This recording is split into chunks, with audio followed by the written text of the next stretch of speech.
hukum media. Ya, eh, dalam hukum media ini saya akan terangkan dulu ya apa-apa yang akan kita pelajari selama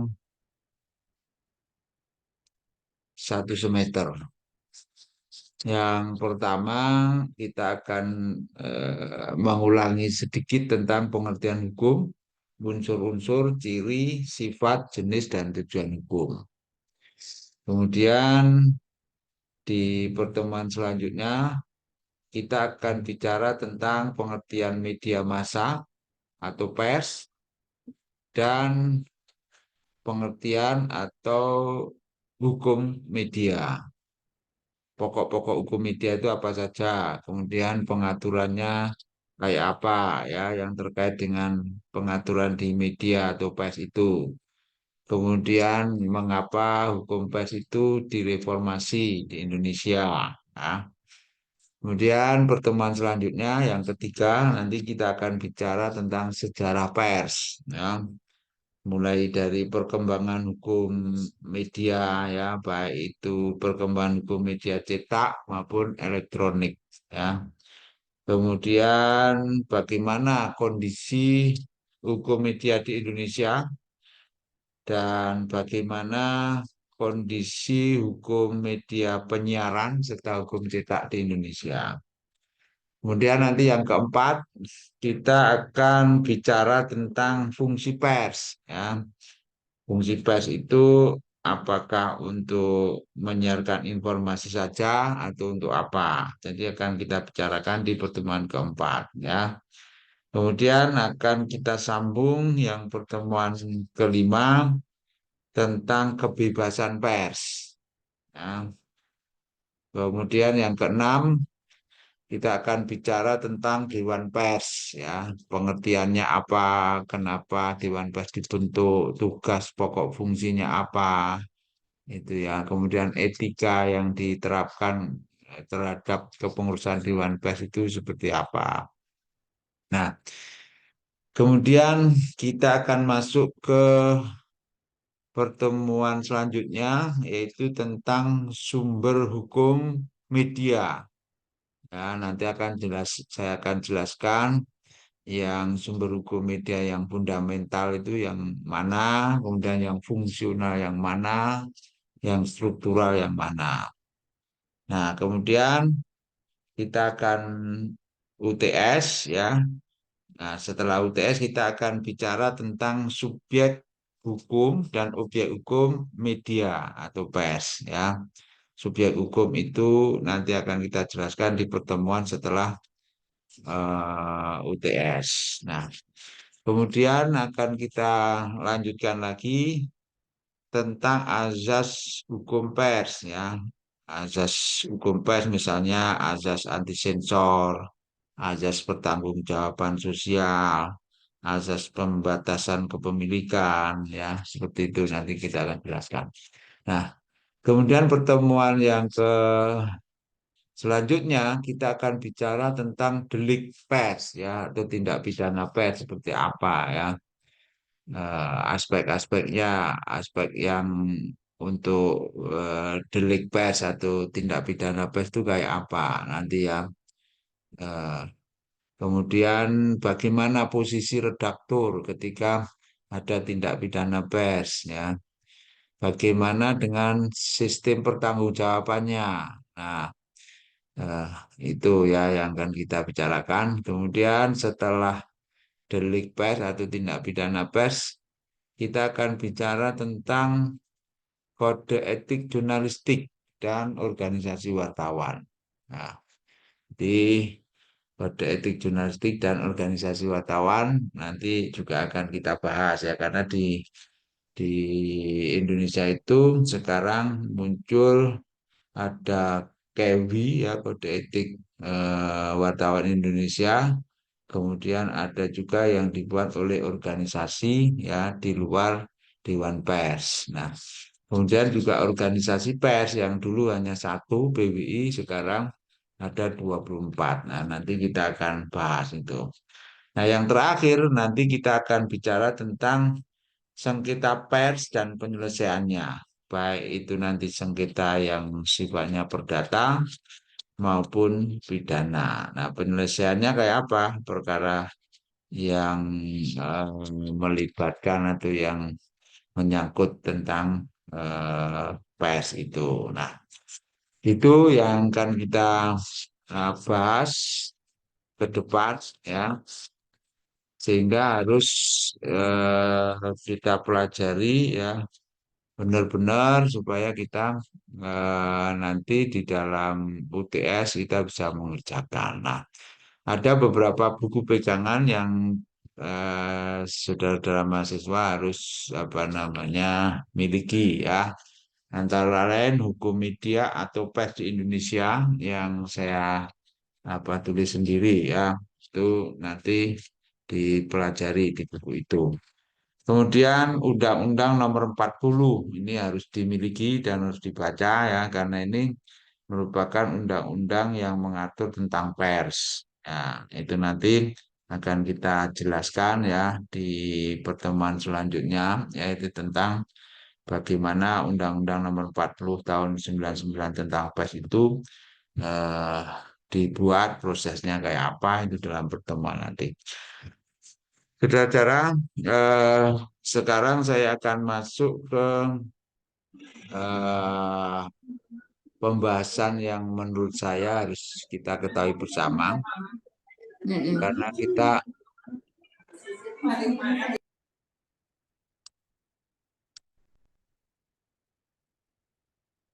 karena kita harus menguasai ya. Pertama, kita akan bicara tentang apa yang dimaksud ya dengan media massa ya.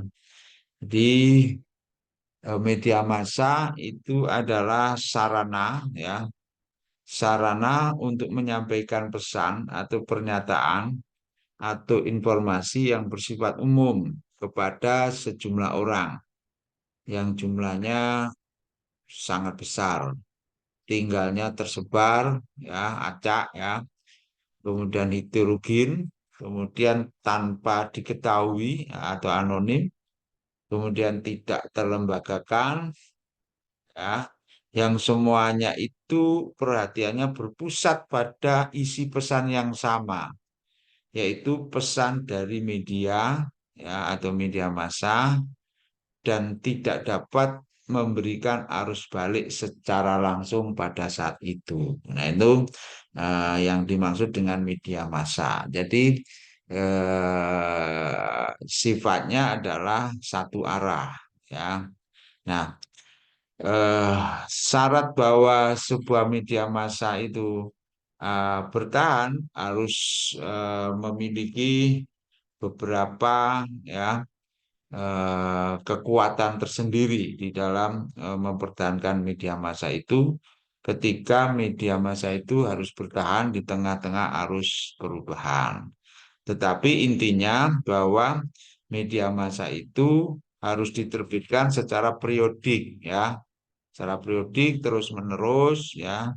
Kemudian isi pesannya itu kalau dia mau bertahan harus bersifat umum ya, menyangkut semua permasalahan, mengutamakan aktualitas ya. Jadi media massa itu sifatnya harus aktual ya, kekinian dan harus disajikan secara berkesinambungan ya. Itu ya. Jadi jenisnya nanti ya media massa seperti ini bisa surat kabar ya, kemudian radio, kemudian majalah, televisi ya. Itu semuanya bersifat ya menyangkut mengangkat semua permasalahan dan mengutamakan aktualitas disajikan secara berkesinambungan ya.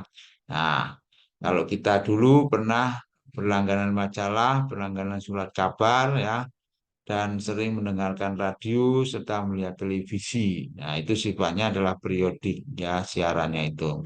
Dan sifatnya umum, menyangkut semua permasalahan ya. Kalau kita lihat lagi menurut pakar komunikasi ya, di dalam buku yang berjudul Pengetahuan Praktis Kewartawanan, ya. Ini diterbitkan oleh alumni Bandung, ya, yang dikarang oleh Wahyudi, ini tahun 91.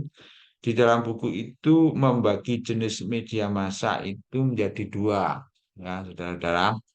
Yang pertama, jenis media massa yang diterbitkan atau disiarkan tidak periodik. Ya, jadi ada dua jenis. Yang pertama, jenis media massa yang diterbitkan atau disiarkan tidak periodik. Loh, Pak, katanya tadi periodik. Nah, ini menurut Pak Wahyudi ini di dalam buku Komunikasi Jurnalistik ternyata ada jenis media massa yang tidak disiarkan secara periodik.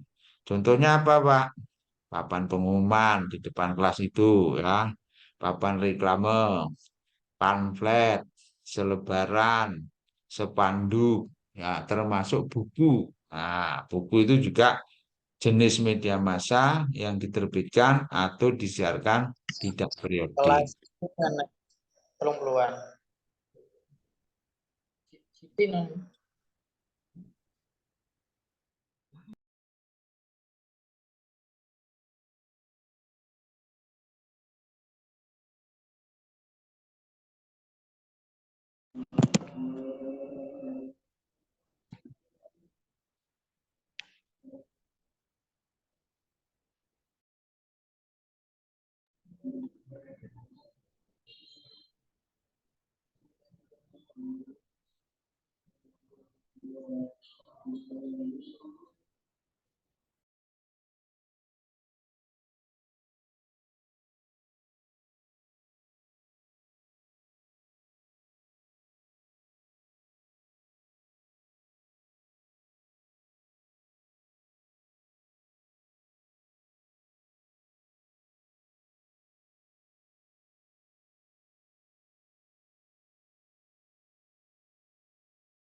Kita lanjut ya, Bapak Ibu semuanya. Tadi ada yang apa namanya?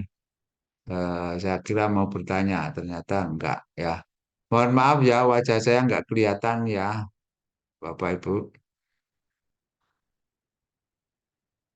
Nggih, mboten napa-napa, Pak. Oke, makasih Mas Ulil. Oke, kita lanjut. Tadi saya jelaskan ada dua jenis ya. Dua jenis apa? Dua jenis media ya, media massa. Yang pertama yang tidak periodik, contohnya pamflet, selebaran, spanduk, papan pengumuman, papan reklame itu ya, dan lain-lain. Nah, banyak, masih banyak. Kemudian yang kedua itu adalah jenis media massa yang diterbitkan atau disiarkan secara periodik. Apa itu contohnya? Ya tadi radio, majalah, surat kabar, dan televisi. Oke, itu ya, itu media massa. Oke, sekarang yang selanjutnya akan saya jelaskan tentang pers. Ya, pers itu adalah istilah ya yang kita kenal sampai hari ini ya, yang bersinonim dengan istilah press dalam bentuk bahasa Inggris ya. Jadi pers itu sebenarnya ya kalau S-nya satu PERS itu bahasa Belanda ya. Tapi kalau menulisnya PRESS itu berarti dia bahasa Inggris. Ya, kedua-duanya ini mengandung makna yang sama ya. Nah, apa yang dimaksud pers baik itu dalam bahasa Belanda maupun bahasa Inggris ya, itu artinya adalah cetak. Jadi press itu bisa berarti cetak ya. Ya, bisa berarti menekan gitu ya. Ya. Nah, itu artinya. Nah, menurut beberapa ahli kemudian diartikan secara luas bahwa pers itu adalah semua media komunikasi ya yang bersifat massa, baik itu berupa surat kabar, radio maupun televisi. Nah, ini menurut Profesor F.G. Arpan itu menjelaskan bahwa pengertian pers baik dalam istilah atau bahasa Belanda maupun dalam bahasa Inggris yang tadi saya jelaskan PERS maupun PRESS itu intinya adalah media komunikasi baik itu berwujud seperti surat kabar, berwujud seperti radio maupun berwujud seperti televisi ya. Kemudian ada lagi tokoh di bidang ahli komunikasi yaitu Frederick S. Siebert ya. Frederick S. Siebert ini mendefinisikan ya pengertian tentang pers ya. Pers itu ternyata adalah semua media komunikasi massa yang memenuhi persyaratan publisistik. Nah, kita tahu ya bahwa dulu pernah ada jurusan publisistik ya. Nah, publisistik ini ternyata menjadi syarat utama menurut Frederick S. Siebert bahwa media komunikasi massa yang memenuhi persyaratan publisistik itulah yang disebut dengan pers ya. Jadi pengertian pers itu berbeda lagi ketika kita membaca ya pengertian pers dari ahli-ahli yang berasal dari Amerika Serikat.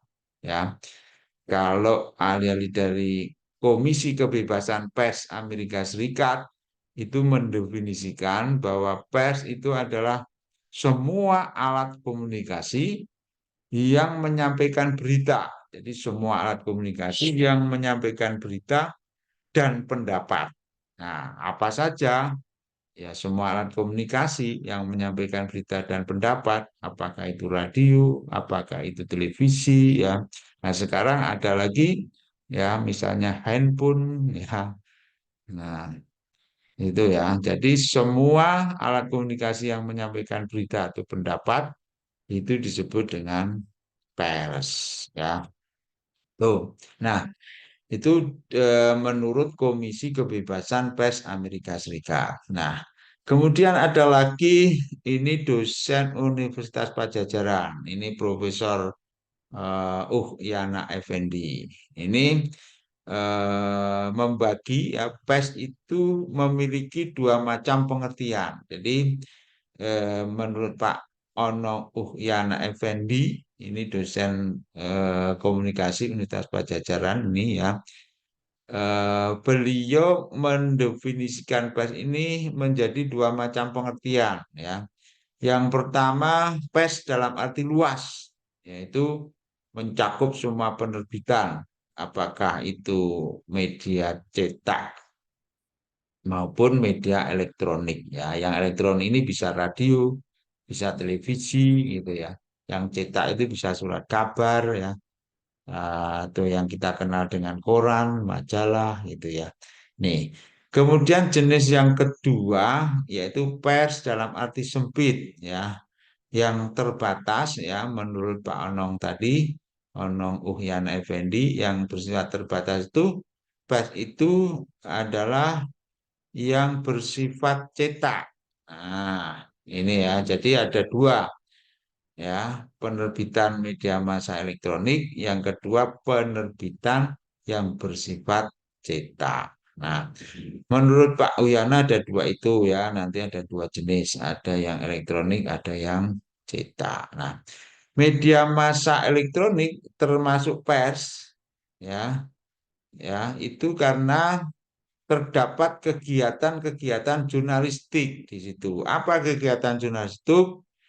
Nah, kegiatan jurnalistik itu apa saja? Yaitu menghasilkan berita atau news ya. Berita atau news bahasa Inggrisnya news ya, berita. Yang disiarkan ya, kalau yang elektronik tadi, televisi radio disiarkan seperti halnya surat kabar. Jadi berita-berita tadi secara elektronik ya dibuat kemudian disiarkan seperti Radio Wijang Songko, Radio Andika ya atau KBR 68 dulu, kemudian RRI ya, kemudian ada televisi gitu ya. Nah, tuh. Nah, itu eh, beberapa pengertian pers ya. Lalu bagaimana menurut Undang-Undang Nomor 40 Tahun 99? Nah, di Undang-Undang Nomor 40 Tahun 99 ini diatur khusus tentang pers ya. Nah, di situ dijelaskan pengertian tentang pers. Pers itu adalah lembaga, ya, lembaga apa? Lembaga sosial dan wahana komunikasi massa. Jadi dia itu lembaga dan juga wahana komunikasi massa, tapi dia itu melaksanakan kegiatan jurnalistik. Nah, apa saja? Mencari, memiliki, memperoleh, menyimpan, ya, mengolah dan menyampaikan informasi tersebut ya baik dalam bentuk tulisan, gambar, suara, grafik maupun dalam bentuk yang lainnya dengan menggunakan media elektronik, media cetak dan segala jenis saluran yang tersedia. Nah, itu menurut Undang-Undang Nomor 40 Tahun 99. Jadi dia lengkap sekali. Dia mendefinisikan pers itu sangat lengkap. Dia mendefinisikan pers itu adalah sebuah lembaga, bisa berbentuk PT, ya, perseroan terbatas, bisa berbentuk CV, bisa berbentuk yayasan, bisa berbentuk koperasi ya. Intinya dia lembaga. Nah, lembaga itu berkegiatan melaksanakan kegiatan jurnalistiknya. Kegiatan jurnalistik itu meliputi apa? Kegiatan jurnalistik tadi meliputi ya mencari apa? Mencari informasi. Kemudian informasi itu apa? Diapakan? Dimiliki ya. Kemudian diolah. Nah, setelah diolah, informasi itu disampaikan kepada publik ya. Melalui apa? Melalui tulisan ya. Kalau di surat kabar, melalui gambar, kalau di televisi, melalui suara, kalau di radio ya. Tuh. Nah, itu pengertian pers ya yang ada di dalam Undang-Undang Nomor 40 Tahun 99. Ya, saudara-saudara. Kemudian setelah kita mengerti tentang pers, oh ternyata pers itu adalah lembaga sosial, wahana komunikasi massa yang melakukan kegiatan jurnalistik. Nah, maka kenapa kemudian itu diatur? Nah, ini akan kita bicarakan dalam kesempatan selanjutnya ya. Di pertemuan yang ketiga nanti akan kita jelaskan bagaimana pengaturan pers atau media ya. Saya kira itu kita sudah 20.30 gantian dengan Bu Emi ya. Kalau ada pertanyaan silakan monggo. Izin Pak, Ya, silakan. Oh, eh, mungkin sedikit menambahkan saja ya. untuk informasi yang disampaikan itu harus valid Pak ya. Jadi yang namanya pers tadi dia ya melibatkan insan pers yang disebut dengan yang terkenal kalau kita mengatakan wartawan. Wartawan itu adalah orang yang mencari warta. Nah, orang juga mengatakan reporter. Reporter itu bahasa Inggris. Report itu berarti dia melaporkan. Orang yang melaporkan namanya reporter ya. Kemudian kontributor ya. Kontributor itu orang yang bekerja di sebuah media ya. Dia freelance, dia menjadi kontributor ya untuk mencari berita. Nah, kemudian berita yang akan dimuat di media massa tadi itu akan diolah oleh redaktur. Jadi di media massa tadi yang disebut dengan pers yang terlembaga tadi dia ada redakturnya di situ. Kalau politik nanti ada redaktur politik. Kalau olahraga ada redaktur olahraga. Nah, tidak gampang tuh menjadi redaktur itu. Dia harus kursus, dia harus kompeten. Ya, siapa yang melakukan kompeten itu? Siapa yang buat lisensi ya itu adalah Dewan Pers. Jadi semua media ya media massa pers di Indonesia ini redakturnya itu harus mengikuti pelatihan kompetensi ya mulai dari dasar, madya hingga tingkat tinggi. Nah, lalu gimana yang mencari berita tadi? Yang wartawan, yang reporter, yang kontributor. Nah, mereka yang di lapangan yang disebut dengan wartawan tadi juga harus melalui pelatihan ya. Pelatihan itu bisa dilakukan ya bekerja sama antara Dewan Pers dengan perguruan tinggi. Kalau di bidang profesi lainnya misalnya seperti advokat itu peradi dengan perguruan tinggi melakukan pendidikan khusus profesi advokat. Nah, di dunia wartawan itu juga ada pelatihan kompetensi ya namanya LW ya karya latih wartawan. Nah, orang yang mau masuk ke dunia jurnalistik tadi, yang masuk ke lembaga pers tadi, baik itu redaktur, baik itu yang membuat berita, yang namanya wartawan tadi, harus mengikuti KLW dasar paling tidak. Kemudian setelah dia mengikuti KLW dasar, dia dilatih, ya kemudian diterjunkan ke masyarakat, maka berita-berita yang dia cari tadi, ya satu dia harus bersumber pada A1 ya. A1 itu artinya misalnya kalau terjadi pencurian, maka dia harus konfirmasi kepada aparat penegak hukum di situ. Siapa itu? Kapolres ya. Perampokan itu juga ke Kapolres. Nah, nanti Kapolres akan menunjukkan data-datanya bahwa oh benar tanggal sekian jam sekian terjadi perampokan di sini. Nah, wartawan kenapa dia harus ada ngepost di berbagai institusi? Karena wartawan ini harus mendapat berita A1 ya, kebenarannya, akurasinya sebelum dia kirimkan ke redaktur dan dimuat di televisi atau koran ya. Jadi wartawan itu harus berkompetensi, dia harus mengikuti uji kelayakan wartawan, kemudian dia baru mendapat surat tugas dari redakturnya. Jadi pasti ya, nah kalau ada wartawan yang tidak mengikuti KLW gimana? Diragukan ya. Karena kalau dia mengaku-ngaku wartawan ini bahaya. Kenapa?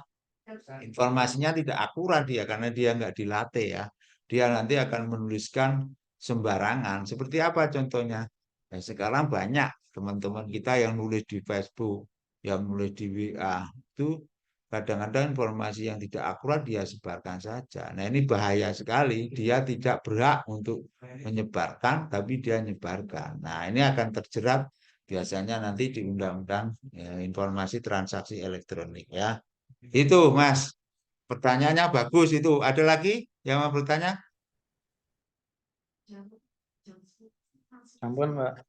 Sudah ya, oke. Nanti kita sambung lagi jerat-jerat hukumnya apa ya. Mereka yang apa namanya pengaturan tentang pers tadi apa yang boleh dan apa yang tidak. Terima kasih teman-teman semua. Nanti akan dilanjut oleh Bu Emi. Ini waktunya juga sudah habis. Saya mohon maaf kalau dalam menjelaskan ini apa namanya masih ada kekurangannya ya. Terima kasih. Sampai ketemu. Assalamualaikum warahmatullahi wabarakatuh. Waalaikumsalam warahmatullahi wabarakatuh.